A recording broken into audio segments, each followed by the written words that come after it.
Le 6 août à 8h15, tout s'est arrêté à Hiroshima et le monde a changé à jamais. En quelques instants, une ville autrefois prospère est devenue un terrain vague, avec des ruines et des corps sans vie éparpillés dans les rues. Des ombres gravées dans la pierre sont tout ce qui reste de certaines des victimes. La dévastation était sans précédent, comme si toutes les horreurs de la Seconde Guerre mondiale s'étaient concentrées à cet instant. Et pour Hiroshima et ses habitants, ce n'était que le début. De nombreux chemins ont conduit à ce moment décisif.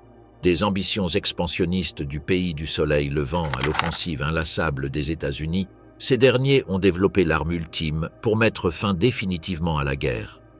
Près de 70 000 personnes ont péri sur le coup, marquant un tournant sombre dans l'histoire de l'humanité. Les conséquences de la dévastation ont suivi les habitants locaux pendant des décennies.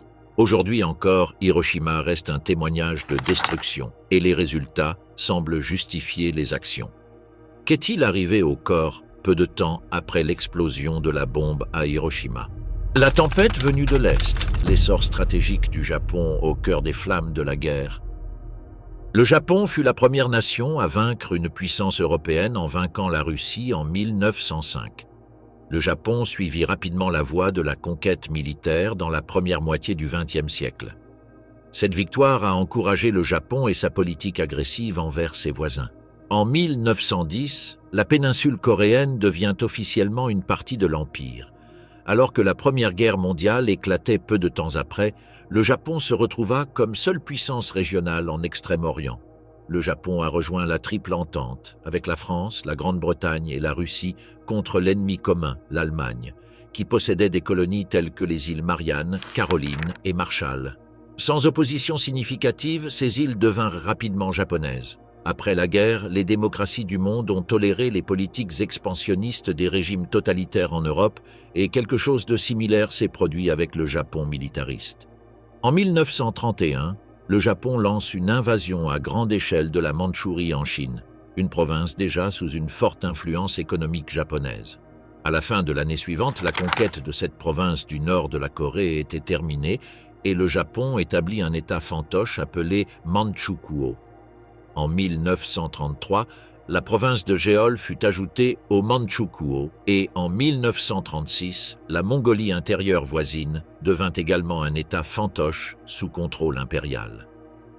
Lorsqu'il devint évident que la Société des Nations était incapable de freiner les ambitions territoriales des nations agressives, le Japon alla encore plus loin. L'attaque sur les territoires chinois restants a commencé en 1937, dans l'une des guerres les plus sanglantes du XXe siècle. Le Japon a fait preuve d'une brutalité indescriptible envers les civils chinois, en particulier à Nanjing, la capitale chinoise, où environ 200 000 civils ont perdu la vie. Bientôt, le Japon prit le dessus et occupa de grandes parties de la Chine, et cette guerre devint une partie de la Seconde Guerre mondiale. Avant le conflit mondial, le Japon avait accepté de faire partie des puissances de l'Axe. En 1936, il signe le pacte anti-Comintern contre l'Union soviétique et en 1940, déjà au début de la guerre, il signe le pacte tripartite avec l'Allemagne et l'Italie. Ce pacte a consolidé les relations du Japon avec ses puissances européennes et a conduit à des actions plus agressives contre les Alliés, en plus de coordonner ses attaques avec l'Allemagne et l'Italie. La France et la Grande-Bretagne étant concentrées sur l'Europe, le Japon rencontra moins d'opposition dans sa conquête des colonies de ses ennemis. Profitant de la situation, le Japon s'avança en Indochine française, déclarant ainsi son intention de créer un vaste empire en Asie du Sud-Est, plein de ressources.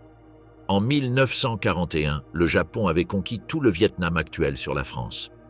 À cette époque, les deux principales puissances restantes dans le Pacifique étaient le Japon et les États-Unis.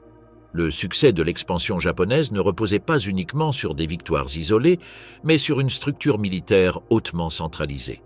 L'armée impériale japonaise était organisée en régions militaires qui opéraient avec une autonomie tactique, mais sous la coordination stratégique de Tokyo.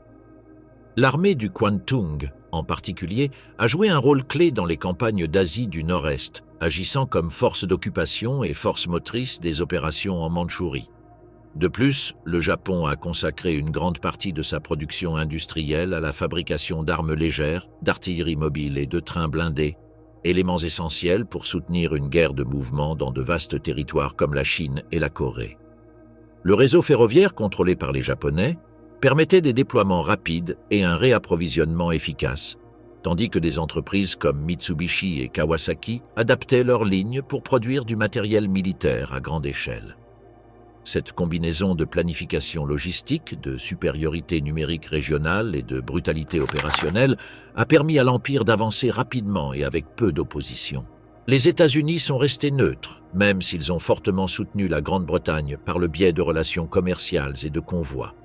Les puissances de l'Axe entretenaient des relations tendues avec les États-Unis, qui culminèrent le 7 décembre 1941.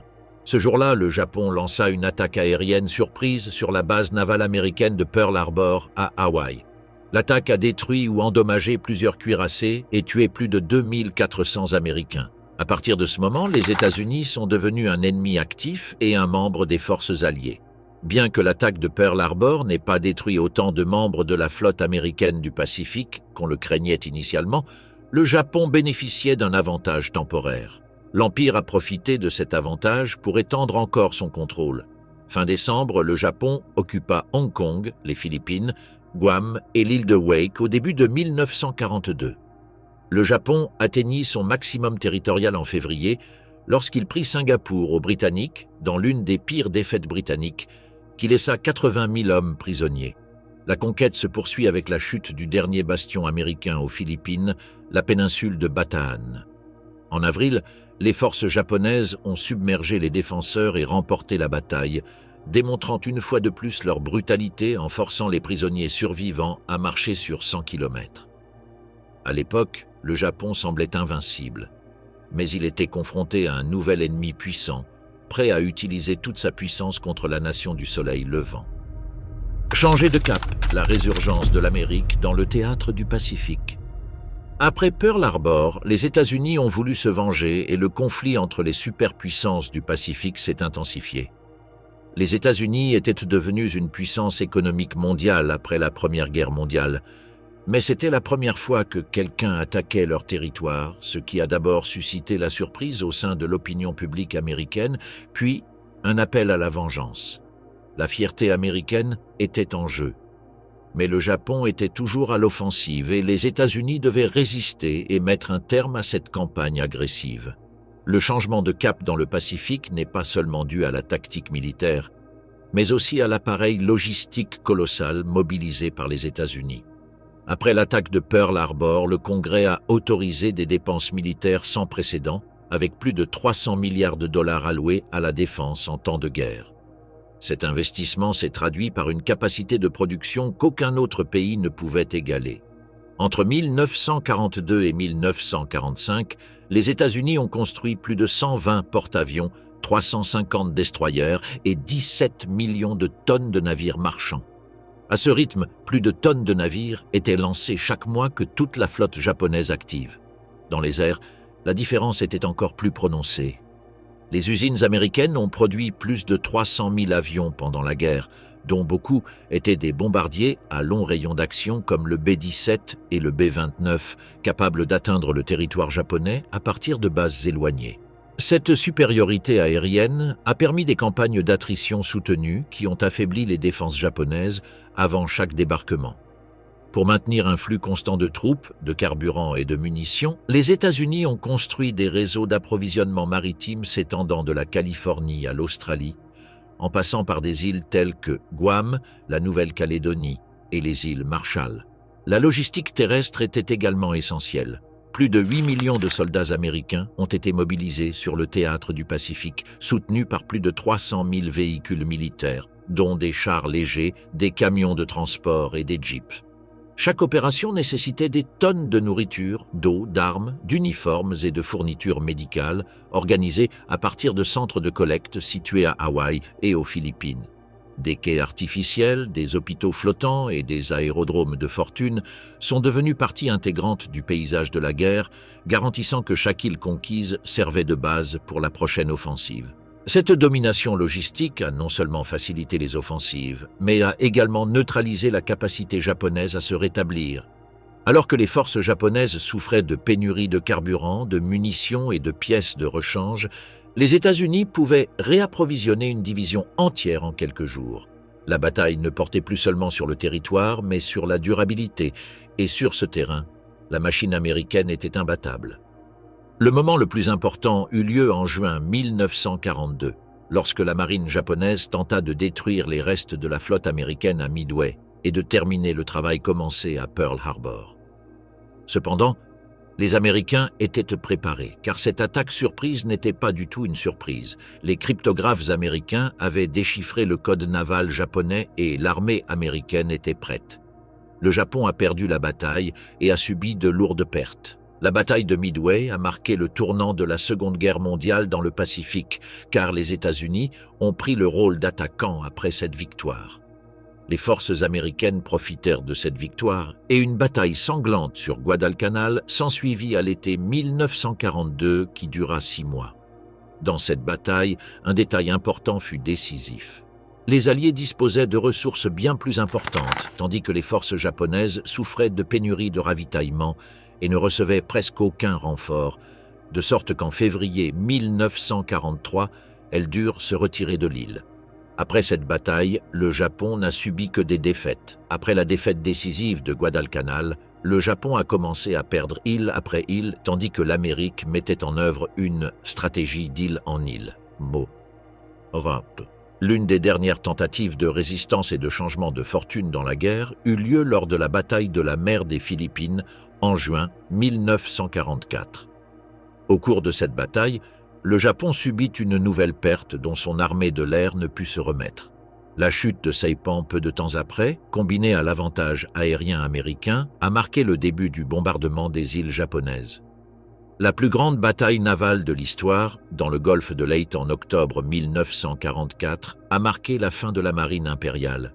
La fin était inévitable, et lorsque l'armée américaine a capturé des îles stratégiques comme Iwo Jima et Okinawa en 1945, la guerre atteint officiellement le sol japonais.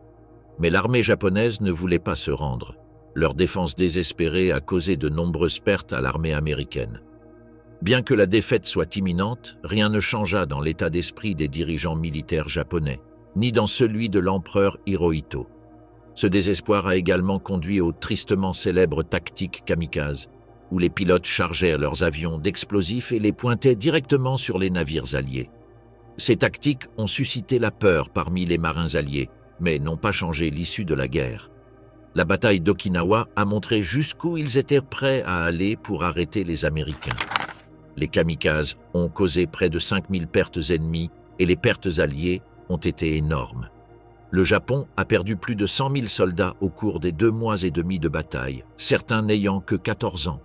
Cette bataille a conduit à une analyse du nombre de soldats alliés qui devraient mourir pour conquérir les principales îles du Japon. La guerre en Europe étant terminée, le Japon était la seule puissance de l'Axe encore en combat. Le 32e président des États-Unis, Franklin Delano Roosevelt, est décédé en avril et son vice-président, Harry Truman, a pris ses fonctions avec la responsabilité de mettre fin à la guerre.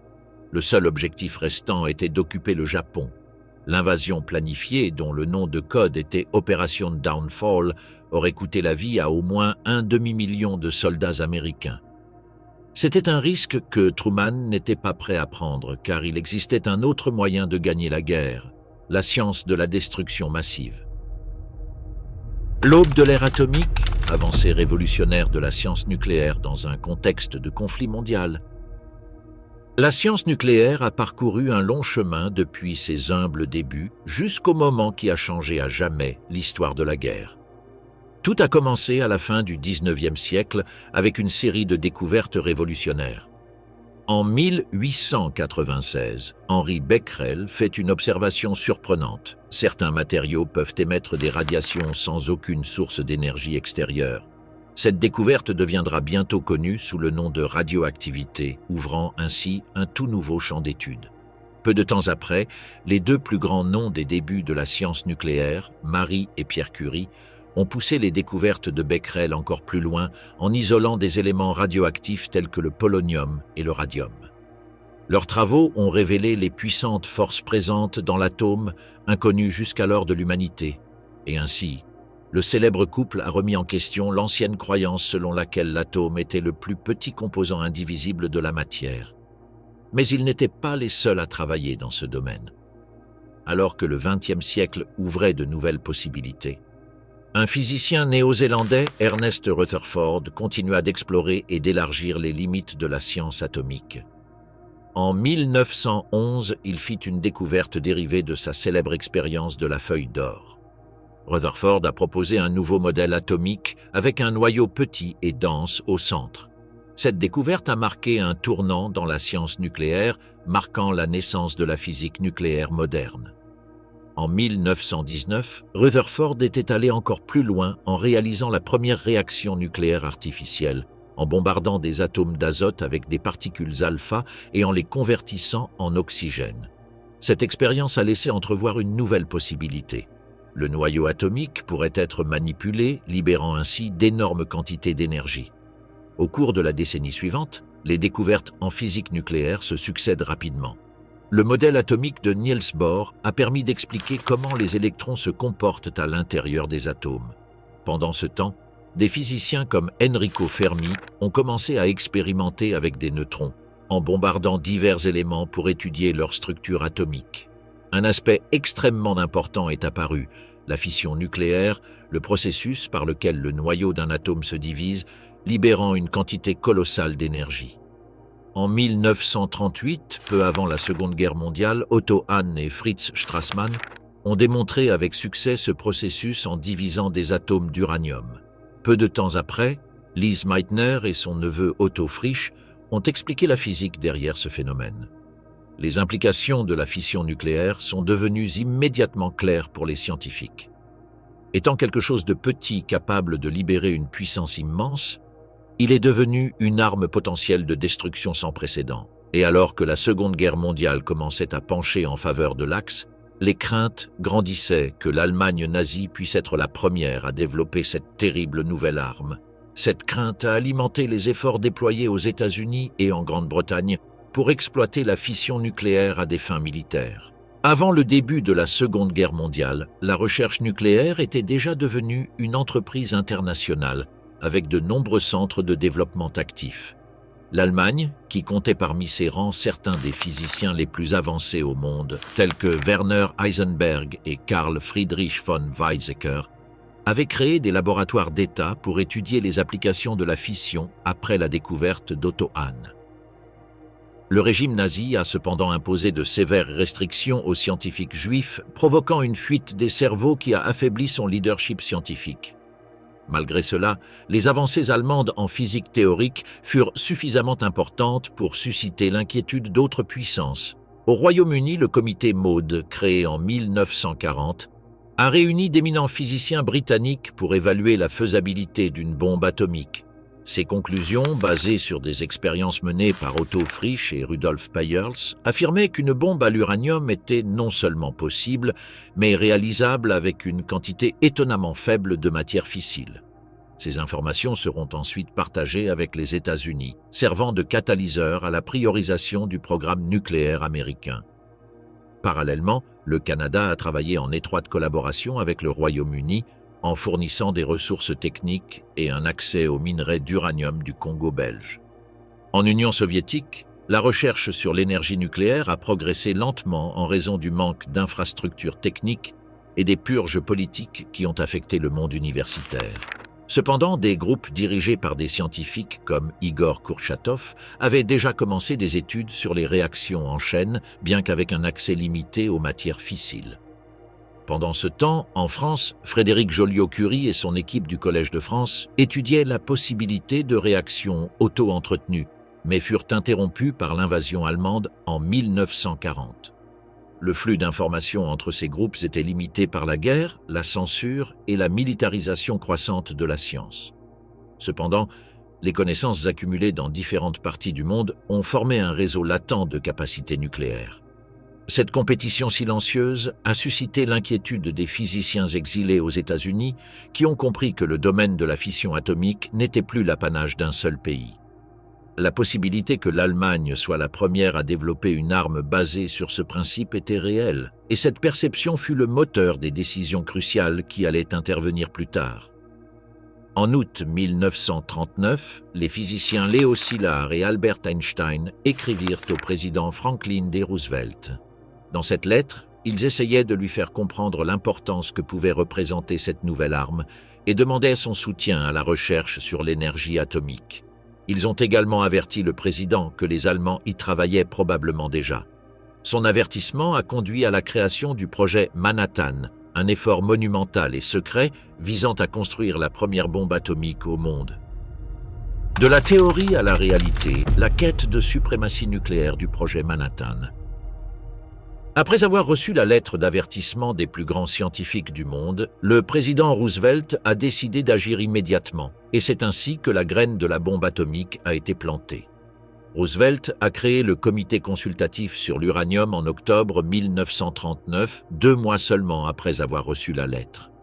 Ce comité était présidé par le physicien Lyman Briggs, et sa tâche était d'étudier si la fission nucléaire pouvait être utilisée à des fins militaires, et plus précisément, si elle pouvait être utilisée pour construire une bombe. Cependant, au début, le gouvernement n'a fourni qu'un financement modeste à la recherche nucléaire, ce qui a ralenti les progrès. Heureusement, les Américains avaient des alliés en Europe qui travaillaient également sur la recherche en énergie atomique. Les scientifiques britanniques ont réalisé des progrès significatifs en démontrant qu'une bombe à base d'uranium était non seulement possible, mais réalisable dans un délai étonnamment court. Alors que la guerre se poursuivait en Europe, le gouvernement britannique décida de partager ces informations vitales avec ses homologues américains. Avec ces nouvelles découvertes, les progrès américains s'accélèrent et les États-Unis commencent à donner la priorité à la recherche nucléaire. En 1942, le projet Manhattan devient officiel et la mission est placée sous le contrôle du corps des ingénieurs de l'armée et d'un homme nommé le général Leslie Groves, un leader déterminé et pragmatique qui supervisera l'ensemble de l'opération. Il s'est vite rendu compte que le projet avait besoin d'un esprit scientifique brillant à sa tête. C'est alors que Groves s'est tourné vers J. Robert Oppenheimer, un physicien théoricien de Californie réputé pour être un penseur brillant et un leader naturel. Né en 1904, Oppenheimer était un enfant prodige qui excellait en sciences. Après avoir obtenu son diplôme de Harvard, il a étudié en Angleterre et en Allemagne, consolidant son nom dans le domaine de la mécanique quantique. Ses premiers travaux ont fait de lui une étoile montante de la physique théorique, même si Oppenheimer n'était pas seulement un scientifique. Il était également engagé politiquement avec des tendances de gauche, ce qui a suscité des soupçons quant à sa loyauté.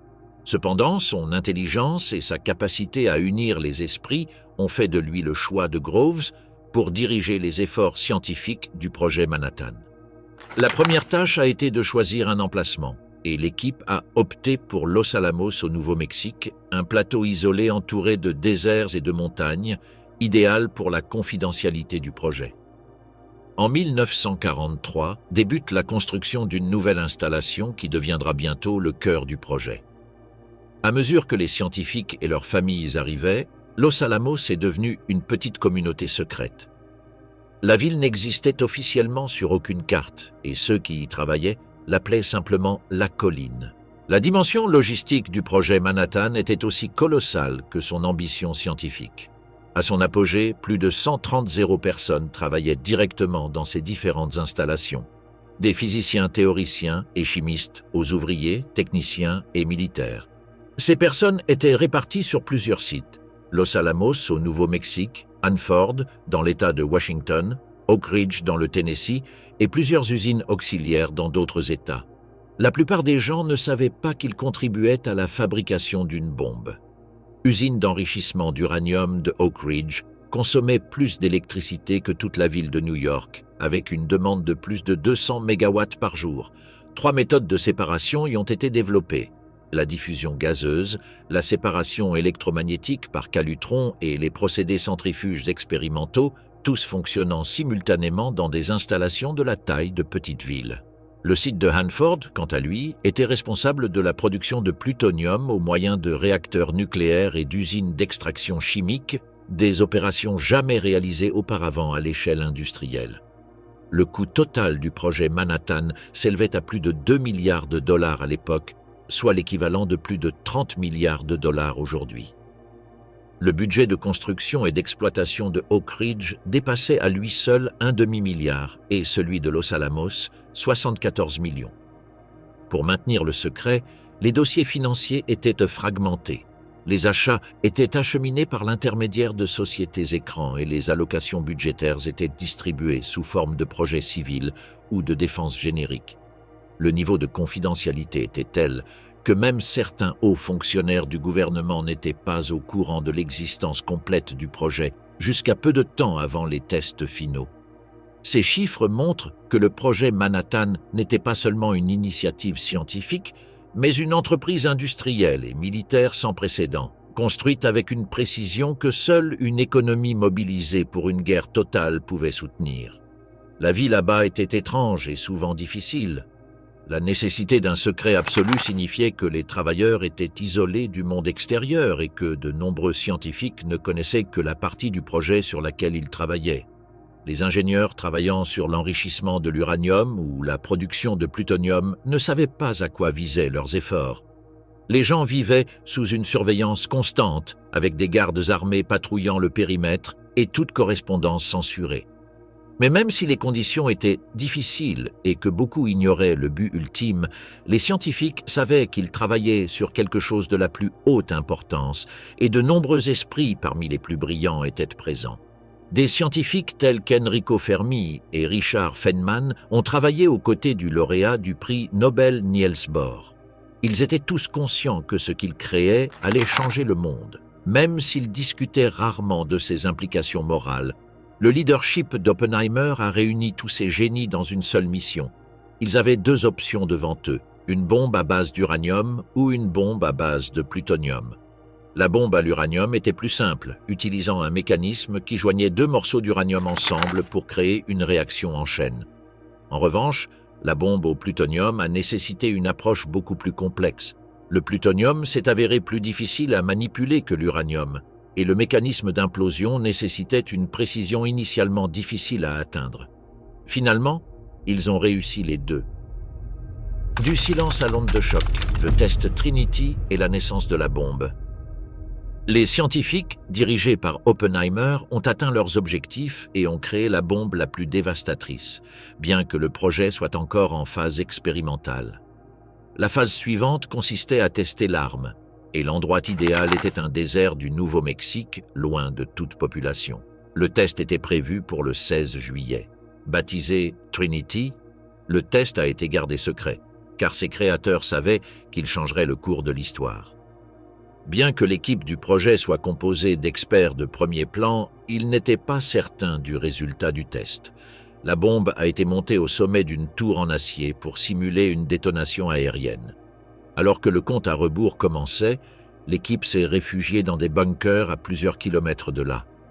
J. Robert Oppenheimer était très calme. Tous les calculs et 2 milliards de dollars étaient en jeu. Le moment de vérité est arrivé à 5h29 du matin. À cet instant, la bombe a explosé et une lumière intense et brillante a tout recouvert. Un nuage en forme de champignon a commencé à se former au-dessus du site de l'explosion. La chaleur se faisait sentir à des kilomètres à la ronde et le bruit grondait comme le tonnerre. Les personnes présentes, y compris des généraux vétérans et des scientifiques aguerris, furent stupéfaites et restèrent silencieuses. Oppenheimer prononça alors les célèbres paroles d'un ancien texte hindou. « Maintenant, je suis devenu la mort, le destructeur des mondes. » Certains ont célébré sa création, tandis que d'autres ont été terrifiés. Le test Trinity a obtenu des résultats qui ont dépassé les attentes de beaucoup. La bombe avait libéré une force destructrice équivalente à 20 000 tonnes de TNT. La tour d'acier s'est vaporisée et le sable du désert sous l'explosion s'est transformé en verre en raison de la chaleur intense, laissant un cratère radioactif. La première explosion nucléaire au monde a marqué le début d'une nouvelle ère dans la guerre. Le test a été un succès complet et aucun autre test n'a été nécessaire. La bombe était prête pour la guerre. Comme il y avait deux types possibles, l'équipe scientifique a immédiatement décidé de construire deux types de bombes différents. Le premier utilisait de l'uranium et portait le nom de code Little Boy. L'autre, similaire à celui testé à Trinity, utilisait du plutonium et s'appelait Fat Homme. Les deux bombes ont été transportées sous haute surveillance jusqu'à l'île de Tinian, dans le Pacifique. La bombe Little Boy a été transportée par l'USS Indianapolis. La bombe a été transportée en pièces détachées et soigneusement assemblée à Tinian. La bombe au plutonium, Fat Lom, est arrivée en plusieurs parties dans des avions séparés pour des raisons de sécurité. Tous les acteurs impliqués étaient pleinement conscients de la puissance dévastatrice de ces bombes et certains ont commencé à s'opposer à l'utilisation de bombes atomiques pour des raisons morales. Ils étaient terrifiés par le potentiel destructeur de cette nouvelle arme et les dégâts qu'elle pouvait causer. L'avertissement final, l'ultimatum de Potsdam et la décision fatale du Japon. Il y avait de nombreuses raisons morales contre l'utilisation d'une arme aussi puissante susceptible de causer des centaines de milliers de victimes. Le gouvernement des États-Unis a décidé d'essayer de mettre fin à la guerre sans utiliser la bombe atomique. Cette dernière tentative a été faite lors de la conférence de Potsdam. Un jour seulement après l'essai du Nouveau-Mexique, la conférence des Alliés débuta à Potsdam, près de Berlin. L'Allemagne était déjà vaincue et le sujet principal de la conférence était le sort de la nation après la guerre. De plus, le Japon était toujours en guerre et cette situation devait être résolue le plus rapidement possible. Le président Harry S. Truman est arrivé à Potsdam avec une décision cruciale sur ses épaules. L'armée américaine avait déjà causé des dégâts importants aux villes japonaises par des bombardements, notamment lors des incendies dévastateurs de Tokyo. Pourtant, le Japon refusa de se rendre, s'accrochant à son code d'honneur militaire et à la conviction qu'il était préférable de se battre jusqu'au dernier homme plutôt que d'affronter le déshonneur de la capitulation. Les experts militaires américains ont prédit de lourdes pertes lors de l'invasion imminente. La réponse était claire, la bombe atomique, mais le président était encore réticent à l'utiliser. Truman, le premier ministre britannique Winston Churchill et le dirigeant soviétique Joseph Staline signèrent alors la déclaration de Potsdam, publiée le 26 juillet. Cette déclaration appelait à la capitulation inconditionnelle du Japon et décrivait les conditions de sa défaite. Ces conditions étaient dures, similaires à celles données à l'Allemagne. Le seul geste de bonne volonté envers les Japonais était la possibilité pour l'empereur de conserver son trône. Cet ultimatum final avertissait le Japon que s'il ne se rendait pas, il serait confronté à une destruction rapide et totale. La réponse du Japon à la déclaration de Potsdam n'a pas été encourageante. Le gouvernement japonais, dirigé par le Premier ministre Kantaro Suzuki, était divisé sur la manière de répondre aux demandes des Alliés. De nombreux membres de l'armée sont restés engagés dans le combat, même si la situation devenait de plus en plus désespérée. Suzuki, bien que personnellement enclin à la paix, était sous la pression des secteurs les plus intransigeants, qui croyaient à l'idée d'une bataille décisive sur le sol japonais, espérant qu'une dernière résistance massive pourrait forcer des conditions de reddition plus favorables. 2 jours après l'ultimatum, le gouvernement japonais a décidé d'ignorer la conférence de Potsdam selon une conférence de presse. Bien que le Japon semble ferme dans sa décision, ses responsables tentent secrètement de négocier la paix par l'intermédiaire de l'Union soviétique, car la nation communiste n'est pas encore en guerre avec le Japon.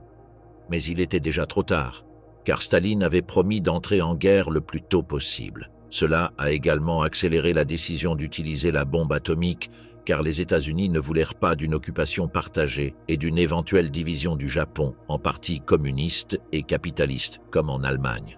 Truman a consulté ses conseillers les plus proches, notamment le secrétaire à la guerre Henry Stimson et le général Leslie Groves, directeur du projet Manhattan. La plupart de ses proches pensaient que l'utilisation de la bombe était justifiée, compte tenu des coûts potentiels d'une invasion terrestre. Face au rejet apparent de l'ultimatum de Potsdam par le Japon, Truman sentit que la décision avait déjà été prise. Dans les derniers jours de la conférence, l'ordre fut donné de larguer la première bombe atomique, Little Boy. Une ville de cendres, Hiroshima, est le début de la guerre nucléaire. Hiroshima était une grande ville, abritant environ 350 000 personnes en 1945. C'était un centre de transport stratégique avec plusieurs installations militaires et usines de fabrication qui contribuaient à l'effort de guerre du Japon. Bien qu'elle fût stratégiquement importante, la ville n'avait pas subi de dommages majeurs lors des bombardements alliés jusqu'alors, ce qui en faisait la cible parfaite pour la bombe atomique. Sa géographie était également idéale. La zone urbaine entourée de montagnes augmenterait l'impact de la bombe. La matinée du 6 août commença comme toutes les autres de l'été. Le ciel était clair et le soleil brillait sur les rues animées d'Hiroshima où les gens continuaient leur routine matinale. À 8h15, tout a changé. 3 bombardiers américains ont survolé la ville. Le premier, le grand artiste, transportait des instruments scientifiques. Le deuxième, Nécessaire le Mal, fut chargé de photographier l'explosion. Et le troisième, le plus important, l'Enola Gay, transporta et largua la bombe atomique. Lorsque l'Enola Gay a lancé Little Boy, la bombe a explosé à environ 600 mètres au-dessus de la ville. En un instant, le centre d'Hiroshima fut englouti dans un éclair de lumière aveuglant, suivi d'une énorme boule de feu. Les températures à l'épicentre ont atteint 40 degrés Celsius, vaporisant les bâtiments, les véhicules et les personnes. L'explosion a généré une onde de choc qui a tout dévasté dans un rayon de 3 km. Près de 70 000 personnes sont mortes sur le coup, soit vaporisées par la chaleur, soit écrasées par l'effondrement de structures. À certains endroits, la chaleur blanchissait les surfaces de pierre et de béton, sauf là où des personnes ou des objets s'étaient tenus, laissant des ombres, marquant l'emplacement de ceux qui avaient protégé ces zones. L'une des ombres les plus célèbres est celle d'une personne assise sur les marches près de la banque d'Hiroshima.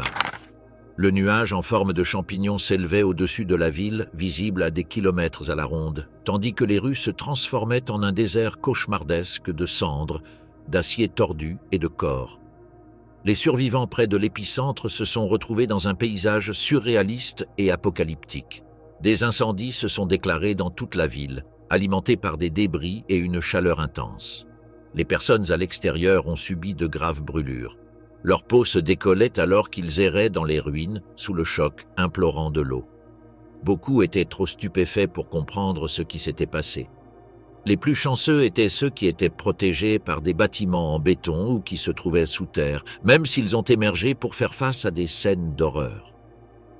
Ceux qui étaient plus éloignés du centre et qui ont survécu à l'explosion initiale ont souffert de brûlures graves, de maladies dues aux radiations ou de blessures causées par des débris.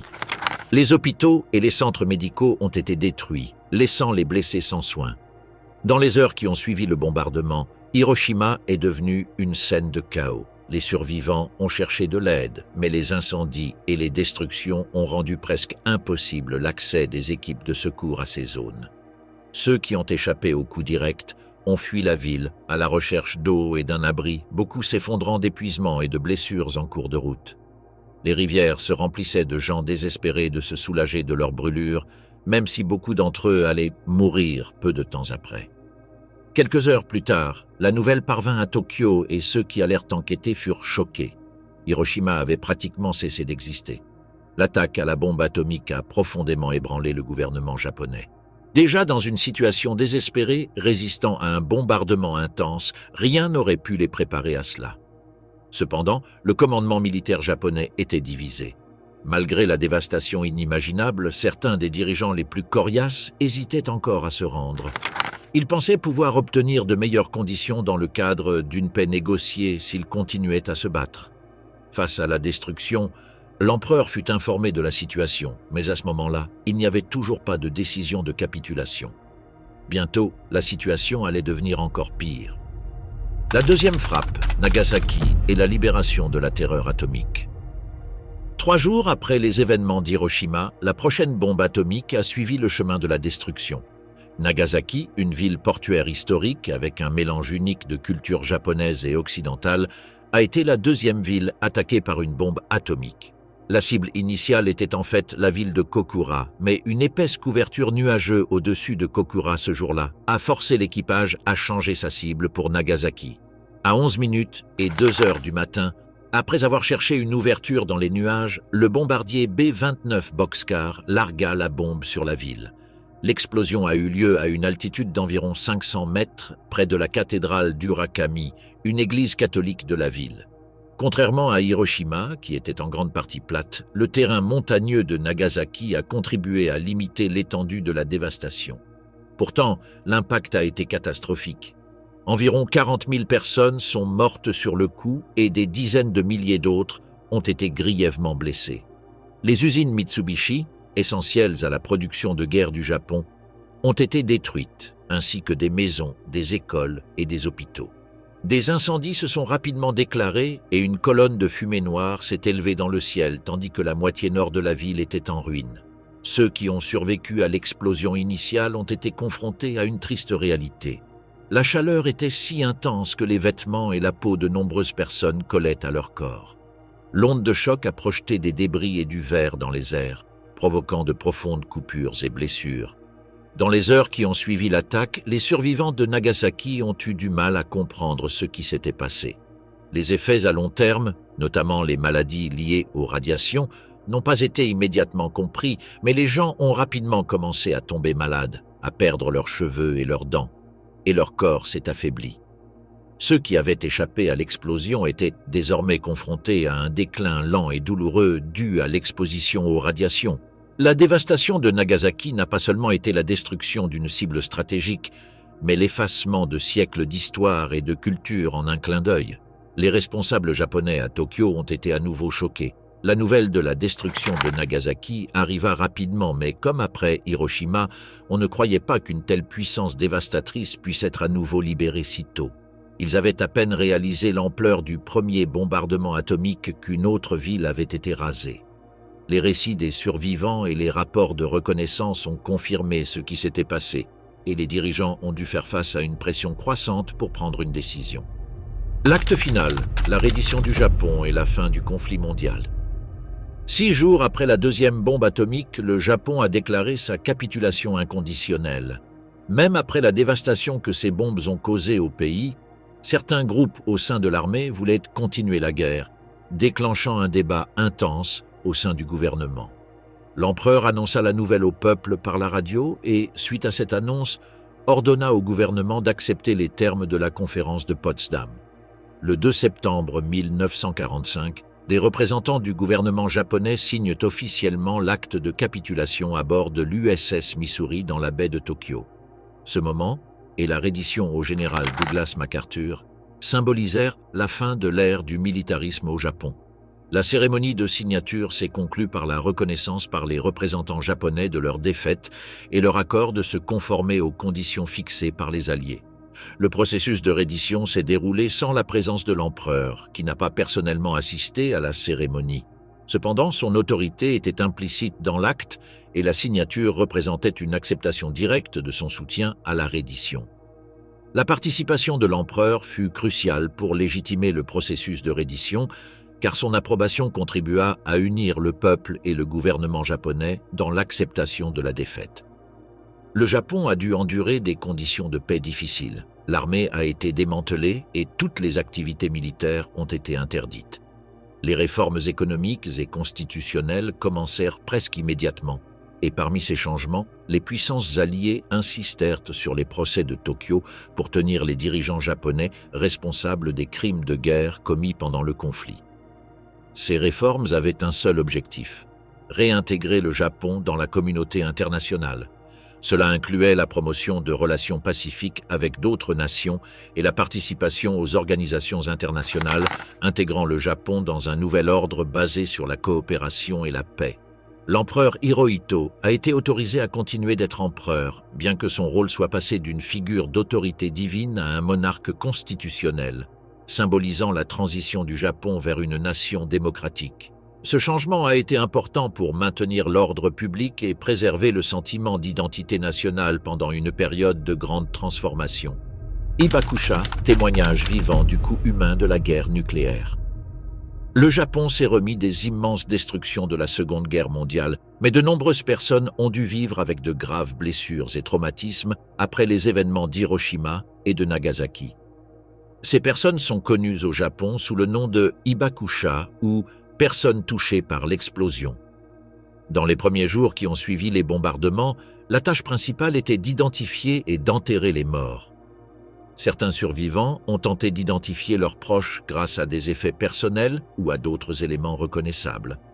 Cependant, dans de nombreux cas, cela s'est avéré impossible en raison de l'étendue des blessures. Des fosses communes ont été creusées, mais le processus d'enterrement était lent, de sorte que le gouvernement a eu recours à la crémation des restes des victimes. L'horreur des conséquences a également entraîné un traumatisme pour les survivants et la communauté. car presque tout le monde a dû vivre avec la perte de membres de sa famille, d'amis et de voisins. Ce fardeau psychologique se manifeste souvent sous la forme d'anxiété, de dépression et de troubles de stress post-traumatique. En plus de ces problèmes de santé mentale, ils souffraient également de problèmes de santé, car beaucoup d'entre eux souffraient de terribles brûlures et d'autres blessures. Parmi eux, ce sont les personnes âgées et les enfants qui ont le plus souffert. Les installations médicales ont été débordées, les hôpitaux ayant été détruits ou gravement endommagés. Les médecins et les infirmières ont eu du mal à traiter un grand nombre de patients, souvent sans fournitures et médicaments essentiels. Au cours des années suivantes, de nombreux survivants ont eu du mal à parler de leurs expériences, ce qui les a conduits à se sentir isolés et désespérés. La stigmatisation sociale a encore compliqué la vie des Hibakusha. Dans les années qui ont suivi les bombardements, les survivants ont été confrontés à la discrimination et aux préjugés car leurs cicatrices et leurs maladies visibles les distinguaient des autres. Les idées fausses sur l'exposition aux radiations ont alimenté la peur et l'incompréhension au sein de la population générale. Beaucoup de gens pensaient que les Hibakusha étaient porteurs de maladies transmissibles, ce qui entraînait un rejet social. Cette stigmatisation était particulièrement visible au Japon, où le concept de propreté et de santé est culturellement important. Pour cette raison, de nombreux Hibakusha ont choisi de cacher leur véritable identité. Au fil du temps, de graves problèmes de santé ont commencé à apparaître, notamment la leucémie, le cancer et d'autres maladies liées à l'exposition aux radiations. Comme ils étaient les premières victimes de cette nouvelle arme, leur connaissance de ses effets était limitée. Les médecins ne parvenaient pas à comprendre l'impact total sur le système immunitaire des personnes, ce qui rendait les soins médicaux efficaces difficiles. Des recherches ultérieures ont montré que le pourcentage des Hibakusha qui développaient ces maladies était beaucoup plus élevé en raison de l'exposition aux radiations. Finalement, le gouvernement japonais a reconnu la situation critique des Hibakusha et a commencé à leur fournir de l'aide. En 1957, la loi sur les survivants de la bombe atomique a été promulguée, fournissant des soins médicaux, un soutien financier et des prestations d'invalidité aux personnes touchées.